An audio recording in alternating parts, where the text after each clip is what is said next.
The clock has struck whiskey and it's time for a dram. Welcome to the Single Malt Review, where today we are trying two offerings from Adelphi. Yeah, I thought we'd batch these two together because it's very much a tale of two Adelphis, or rather two Adelphian tales. And one of them is a sad story, and the other one is a bit more of a happy ending, I suppose. We'll start with the slightly dire situation.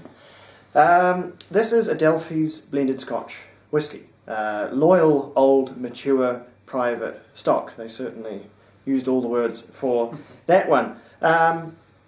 Old and mature kind of being cheap there because they're more or less the same word when you're talking about whisky. This is pretty interesting. I'll pull this one as I launch off on my preamble.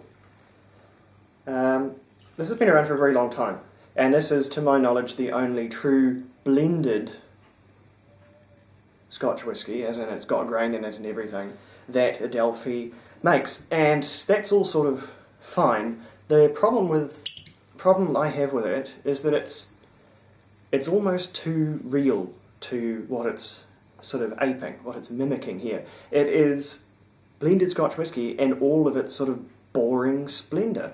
The really, really wild part about this is that it's made by Adelphi.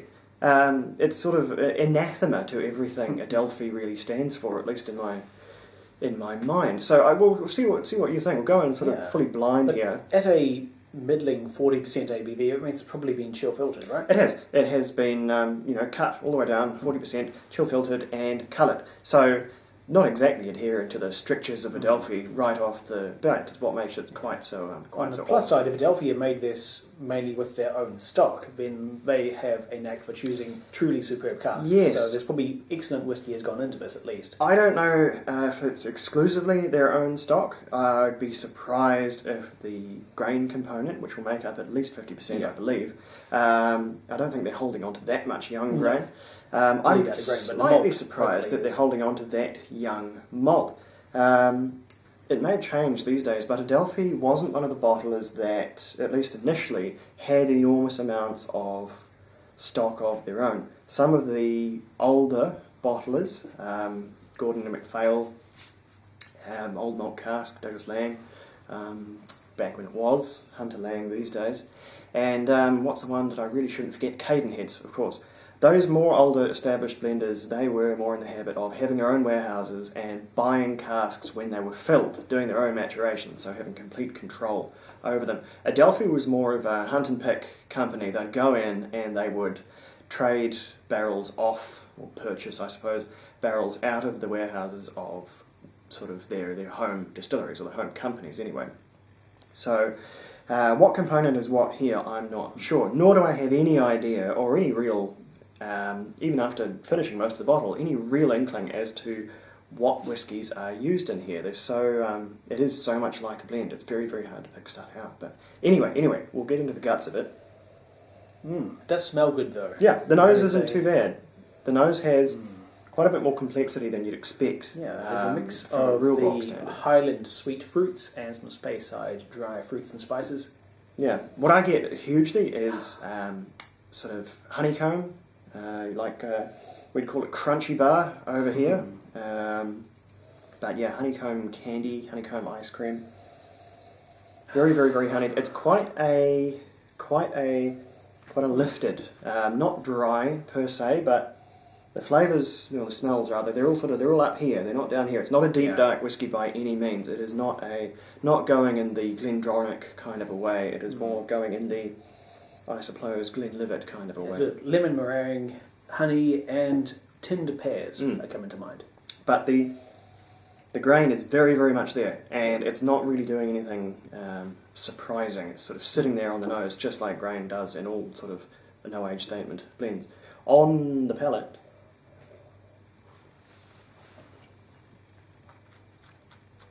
well, that's where the grain really comes through. I didn't get so much grain on the nose, but on the tongue, that is well grainy. Pretty grainy. Yeah. Again, it's a wee bit more complex than your average bottom shelf, your Grants alike, your Johnny Walker Red Label. Primarily because of, do you get a little bit of peat in here? Just a hint, yeah. There is an odd degree of fire for a 40% whiskey. There's more of a prickle on the tongue than I expected.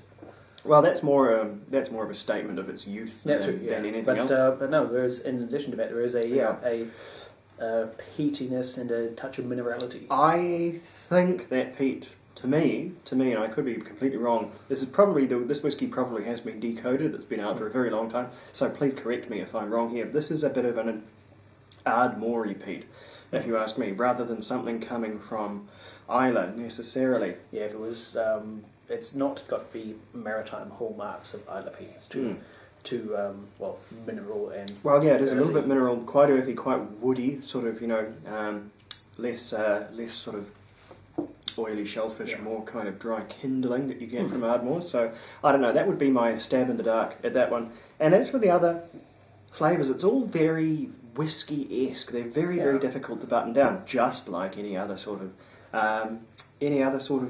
blend. And if you were to take the mathematical average of whiskey and just tweak up the quality a little higher, you would end up with this, I think. Sort of, yeah. It's a little drier than, I guess, your average. Was I to compare it whole cloth to another blend, I'd say this is coming from the Ardmore direction again, not dissimilar at all to Teacher's Highland Cream, which is one of my more favourite, I guess, more tolerated no-age statement blends.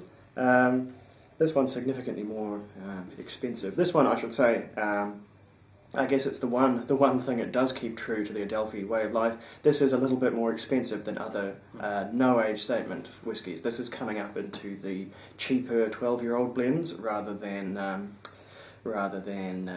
anything in the no-age statement spectrum. So do expect to pay a little bit more, but of course you always should if you're buying Adelphi whiskey. And that's really about as much as I can really dissect myself. Are you getting any flags coming out of that? Nothing profound is happening. No, it's a tasty blend. It's a good blend. It's still very much a no-age statement blend. If I say blend too many more times, it'll lose all meaning. No, it's a tasty enough drop. It does not stand out, though. It is not basically, it doesn't have all the typical hallmarks of an Adelphi whiskey. That's usually, we're so used to Adelphi's immaculately curated single casks, which are just masterpieces in their own right. And this is not that. This is simply a good blended scotch. Yeah. The big problem I have with it is that, to me, when I think of Adelphi, I think of whiskies with supreme individual character. Yeah. I don't think either of us have ever had an Adelphi whiskey we've tasted and gone, oh, that's a really nice whiskey. It's always, wow, this is either a super archetypical Clynelish, or this is a really weird Colila, or holy crap, this Bowmore isn't even being peated. Where did they find this crap? Yeah. It's always it's characterful before anything else. Even if you don't like it, I would dare anyone to try Adelphi whiskey and not be somewhat set aback by just how much of a force of character it really has compared to mainstream bottlings of things. And this really doesn't have any of that. This isn't even that different from its competition on the same shelf, no-age statement blends. Like I said, it's almost, I'd say, 70% of the way to being Teachers, honestly, which is much easier to find and much cheaper. So it's a case of I'm not certain who this whiskey is for. And I've encountered this in the past with other things, and it just keeps coming back around. I don't think it's one for me, for instance. I like it just fine, but if I'm going for Adelphi, I'm going for something else. Definitely going for something else. This is just not the thing. I guess if you're sort of a brand loyalist and you would love to have more Adelphi, say an Adelphi you can serve at a dinner party, where you wouldn't mind if your friends polish off a bottle in a single night, then this is the Adelphi to go for. I suppose there's a troll game to be had there. If someone is just newbie enough to know that Adelphi is good, but they don't know about this whole private stock rope-a-dope, you can go, oh, look at all this Adelphi I'm pouring out. Isn't it posh? And they'll, if they are suitably green, they'll probably tell you all sorts of fabulous things that it tastes like. Just because people's brains and palates are interconnected that way. Psycho-Semitism is a strong force, indeed. But I think that's about enough. If that's fairly simplistic whiskey, and we have not scored this one before, so we should score it just to put it in there to compete with the other blends. I think this is a sound whiskey, but again, I don't think it's whiskey that really competes. It doesn't go in any way above and beyond what's necessary. It's a B minus grade when it could have been so much more, considering the student that wrote the piece. So it's a 78 for me. It's fine. It's all right. Of a similar mind, it is a good blend. There are worse blends. There are better blends. It earns a 76. Yeah. And was it any other brand? Would be fine for a cheap no-age statement whiskey. But to me, is not something Adelphi does, or at least it shouldn't. Maybe I'm giving them too much credit in my mind. But anyway, who knows?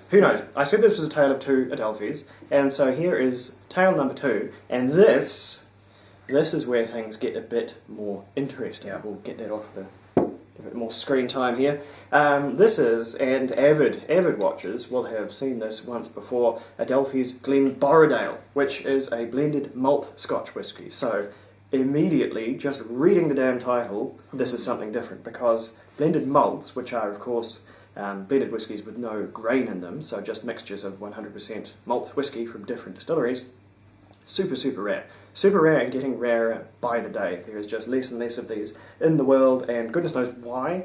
I've heard lots and lots of things. They're difficult to market, people don't understand them, you don't make any money selling them, who knows. But Glenborrodale is one of the few that keeps coming out. And it is everything, I believe, that the private stock is not, and a little bit more besides.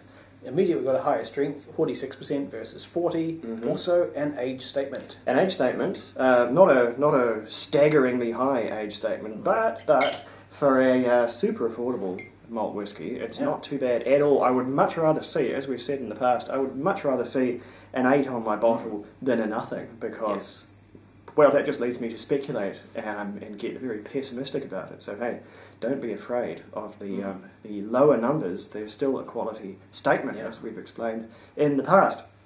So as I said, viewers may remember we've looked at a bottle of Adelphi before. That was damn close to being batch 1, I think. One of the early Glenborrodale, certainly. I've scrubbed the video and couldn't find a mention of us referring to the batch, so maybe before they even put batches on the bottle, I don't know. Either way, this is significantly further on from these ones. It's not in any way the current batch. I believe they're on to, what does that one say? Batch number 5. I think they're well into batch 7 now, if not 8, so not exactly the headliner here, but it is a very different whiskey to the one we tried earlier. There are 1,050 bottles in this particular batch. And so I said this was a bit more Adelphi-esque, and it is. It is 46%, it is uncoloured, and it is unchill filtered. So there we go, tick, tick, tick, as opposed to cross, cross, cross. In fact, I've realised I've poured myself a very hearty dram here. I'm going to recant, if that's even a thing, some back into the bottle. It has not been watered down, so it's all fine. I've not even used this glass. No dribbles. There we go. Perfect, a perfect measure. I've done the same thing, but I'm just going to drink mine. It's just how I roll. Yes. Glenborrodale, that translates into the fortified valley. Glen, obviously, valley. Borough, as it turned into. Fort. What are they called? Baileys, things like that, all sort of derived from the same old Gaelic. And you might think, ooh, that's a hint as to what's in it, because sometimes undisclosed products, bottles, will try to give you a wee hint as to, oh well, this is actually Glenmorangie, but that's a trademarked thing. We can't put that on the bottle. We're going to call it. Oh, what did they call it? Oh, I don't know, but I remember. A mental blank. It was something quite interesting, and it might have been Glen Keith, I think. It's a similar sort of area, and Glendronachs sometimes turn into Borradaile, places like that. It goes on and on. This is not, as I mentioned in the previous video, Glenborrodale is simply a reference to the home county of Adelphi's head office, which is in fact Glenborrodale Castle. So sales obviously going well. for those in the whisky business, they do in fact have their headquarters in the actual castle. I've looked up the postal address. It doesn't have a number. It probably doesn't need one. It is simply Glenborrodale Castle, Glenborrodale. So probably easy to find. I think it's also a 5-star hotel if you're keen for a stay. It'll probably set you back almost as much as the whisky, so be prepared. I'm sure it's lovely though. Anyway, that's a roundabout saying, way of saying that Glenborrodale is not a hint as to where the whisky from this comes, and I have no concrete information. With sort of other non-independent companies, you could look up the distilleries they own, as we often do, and sort of try to garner where their at least cheap whisky could get from. They would behoove most companies like Diageo and so forth to bottle what they've got, then they don't have to bug around with negotiating with other whisky companies.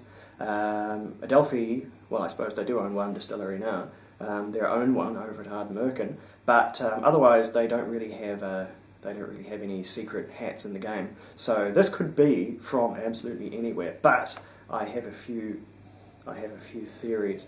What's the first thing that jumps out about this whisky to you?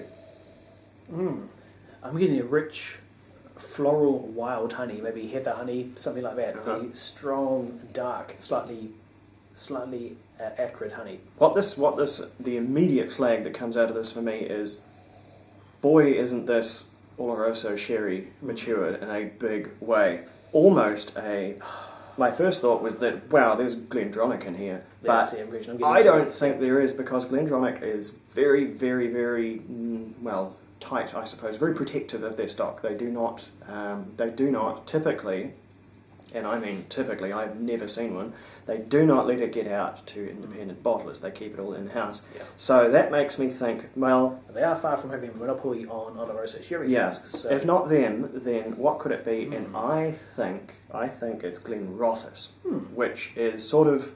It's the forgotten sherry bomb, I suppose. It is really the only other distillery that comes close to Glendronach's bombastic sherried nature. Not in all of its whisky, not enough to completely cast the distillery as sort of the sherry maturation distillery, but Glenrothes, less now than it used to, very, very, very sherry influenced distillery. And Adelphi certainly do put out some cracking Glenrothes. Glenrothes everywhere. Yeah. Glenrothes, they can't even keep the casks in the building. People walk out with them and independently bottle them so often. So very, very different philosophy there. And that's what makes me think there is a pretty fair, decent whack of Glendronach in here. Glenrothes, even? Yes, that's the one, Glenrothes. So that's my only theory here, because the rest is so dominated by that sherry maturation that it's very, very difficult to pick out. I mean, there could be some old-fashioned Macallan in here, whereas I too... speculate there might be a little bit of Highland Park, but it's very, very difficult to tell with this blanket of rich Oloroso maturation. I feel we're leaning heavily into the Highlands rather than Speyside here. Possibly a little bit of Campbellton as well, maybe a smidge. Yeah. Well, we're leaning into Highlands flavour, but Glenrothes, unless I've lost my mind, I think is curiously actually Speyside.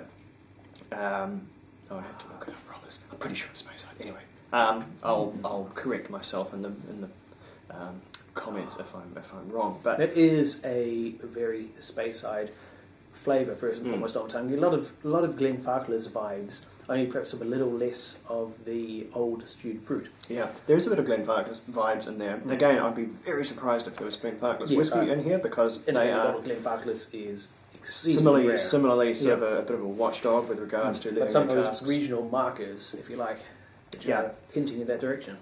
It is, first and foremost, Oloroso sherry. It is not super sweet. The nose suggests it's going to be very, very sweet, very, very spicy.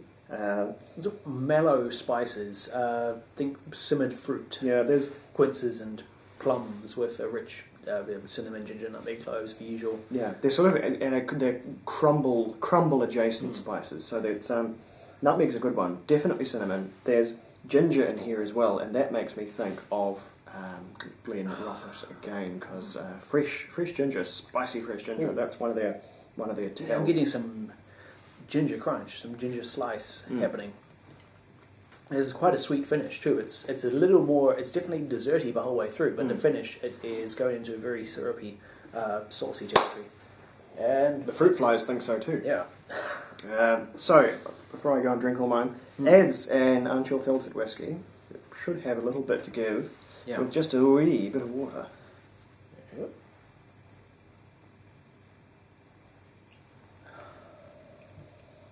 Ooh, and it does. That's immediately quite a wee bit different. That's way, way fruitier. We're getting into the...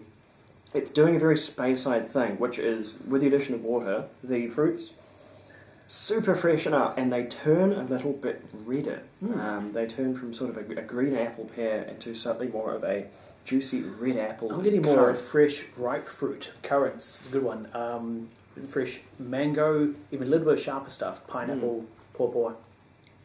A little bit of kiwi fruit, which is probably a first for me in whiskey. It's subtle, but it's there. I kind of hate kiwi fruit, so my palate's not too up to date with it, but I'll take your word for it. Yeah. This hugely, hugely fresher, hugely more opened up now, with even just a little bit of water in there. It's still probably dealing with a, 41, 42% whiskey based on how much I put in. I added a little water to the blend. It made no particularly remarkable difference. Yeah, once something's already 40%, it's usually not got anywhere hugely interesting to go. So, this is what I'm looking for. Yeah. The other whiskey was a whiskey for question mark. This one is a whiskey for me. It's affordable, it's exciting, it's a little bit mysterious. It gives me something to sort of think about and engage my cerebral palate with to try and guess where its various elements are from. I really, really like this one. Yeah. When I think of an Adelphi blend, this is the direction my mind goes, and this is what I'm expecting. As for how it has developed, because we did score the last one, I think that was one of our very, very first super technical display the scores on the screen thing that I'm sure I spent a whole 30 seconds on doing the graphics for, and I'm still using 2 years later. I should probably renovate those at some point. I should renovate a lot of things on the channel, really. Almost all our art is years and years old now, so is the rickety old camera, actually. You can probably do that one in the same transaction. But anyway, I digress. We scored the previous one. You gave it 85 and I gave it an 89. I don't think it's gotten any manifestly better or worse, so I'm going to keep my score exactly the same at 89. I was thinking exactly the same thing. Yeah, this is, even though obviously our scoring preferences and biases have changed, but this is still for me an 85. Yeah. It is a involved, complex, slightly surprising, but eminently engaging blended malt. Not to say that it hasn't changed from the first one, that there's no batch sort of progression at all. I think this one is a little bit juicier, a little bit lighter bodied, a little bit fresher and a little bit drier on the end than the first one, which was very, as much as this one is dominantly sherry matured, the other one was dominantly sherry matured. It could not escape the sherry maturation thing. It could have just been a whole sherry cask for all I knew. But anyway. So there you go, as promised, a tale of two Adelphis, and we've ended on the positive note, and so I shouldn't have to give the recommendation here. Glenborrodale, thumbs up if you see it. It's pretty cheap because people don't seem to know how to buy blended malts, so they tend to sort of sit on the shelf and subsequently go down on price. This one certainly did. Our Whiskey Local has a sort of a mortuary of unsold different batches of Glenborrodale, and such is the desperation that they've had to make the old ones sort of cheaper as the years goes on, which is a very heartening thing to see on any whiskey. So I was able to capitalise on that one. So cheers for them. I said I'll be back for the rest, and I will in due course, because this is just a good staple whiskey to have about the house. Anyway, we will be back about your house through the internet, ideally, unless something's gone extremely strange.